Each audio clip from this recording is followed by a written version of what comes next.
Well, good morning, folks. Pastor Rocky. Hope you're doing great today. Today is day 52. 52 today. And we have a interesting thing going on at the church. Much is happening there. Thank you for the prayers, by the way. Today being Sunday, we'll have Sunday school in a few hours at 9:30, and then we'll have preaching at 11. And but we have breakfast before that for the workers and whoever comes at 8 o'clock. I think about a lot of things as we have a lot of people in our church, a lot of people coming for help, a lot of people bringing supplies. I think about those things. I think quite a bit about those things, actually. The sanctuary is a store and all that good stuff. I think about these things in the line where I'm serving in the line, the food, and for 51 days, I've done that every day, and today, if I live in a few hours, I'll be 52 days serving every day in that line to be aware of the necessary means to help someone else. Now, Jesus says something here to his listeners in the book of Matthew, chapter number 5. He says something I think is very important. He says, "You are the salt. You are the salt of the earth." Now, when I think about that, there's 2 or 3 ways I can go with that. Number one, salt is a flavor. You can put it on bland food and it lights it up a little bit. Salt is critical for, in this Bible day time, to put on meat to preserve it.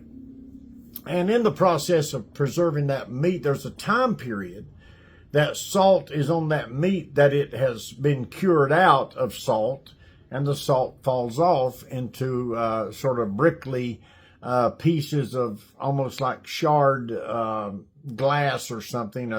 It's sort of it's a mess. It's not sharp or anything. It just crumbles.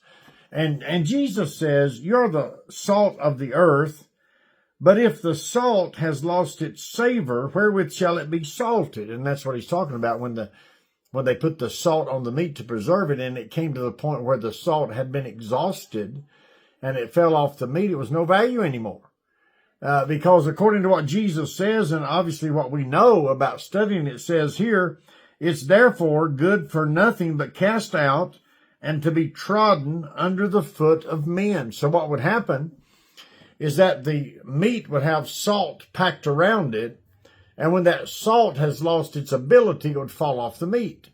Then they would scoop it up and throw it out in the street. And people then would crunch it down and stomp on it and walk on it, and it would become like a pavement, and it's something that people walked on instead of something that people used to preserve something. So there's a very interesting dialogue that's necessary with that illustration. Jesus says, we are the salt of the earth. We're the flavor to society. We're the preservance of society. That's what our responsibilities are, at least one of them. But when we don't do that, we become a place that people walk on and a place that has no preservatives that help the situation at all. It's very interesting how Jesus uses this particular term. He reminds us that we are valuable, but we can be dispensable. We can reach a point where we're not valuable anymore because of the decisions that we make and the choices and the things that we do. We can limit our ability, and then people walk on us, and history has been made. But now, he doesn't stop there. He's talking about salt as a flavor, if you will, and as a preservant. He talks about that. But then he says something else. "You are the light of the world." This is Matthew 5:14. "You're the light of the world. A city that is set on a hill cannot be hid." And I think about that a lot because our church is on a hill, and you can see it. But there's a lot of churches on hills that you can see. But I think about people that are following Christ that are lights on a hill. that people are looking to find rest and direction.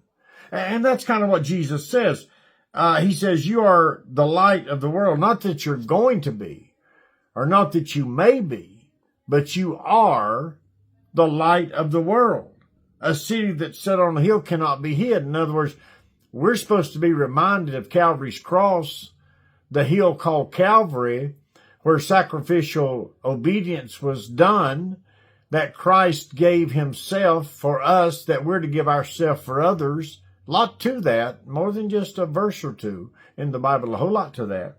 And then he says, neither do men light a candle and put it under a bushel, but on a candlestick, and it giveth light unto all that are in the house. Now, anyone that's camped at all, or anyone that's been in a home that the electricity went off, the power went off, are very familiar with candles. And you light a candle, and it lights up a portion of where it is.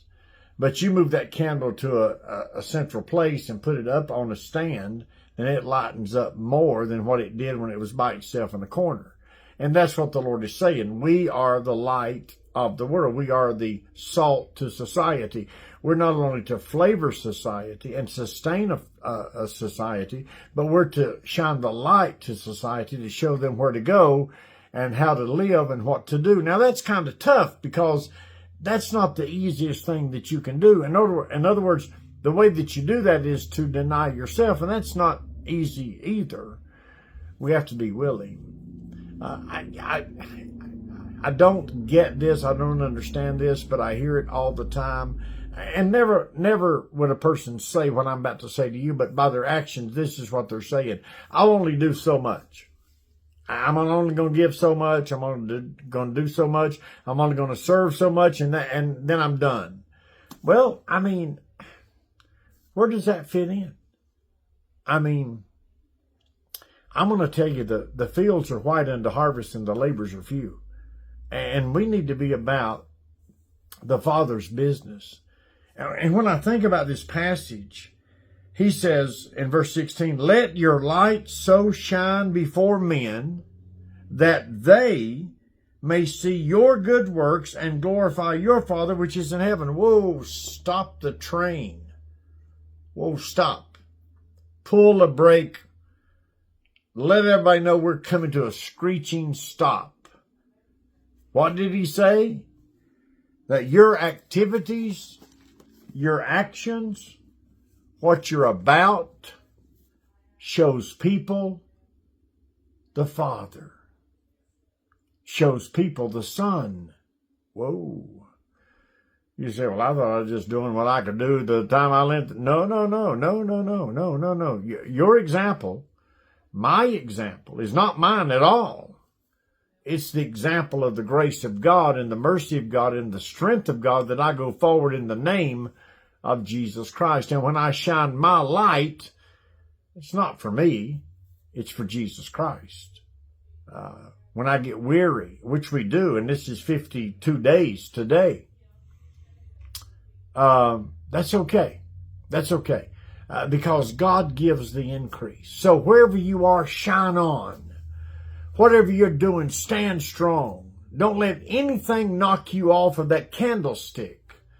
Don't let the voice of oppression or regret, don't let that weariness come into your life. Stop it. Put that candle on top. Let that salt be a savory part of God's sparing. Let it be a season to society. Don't allow that light to be put out, because within that light gives the testimony of the Father.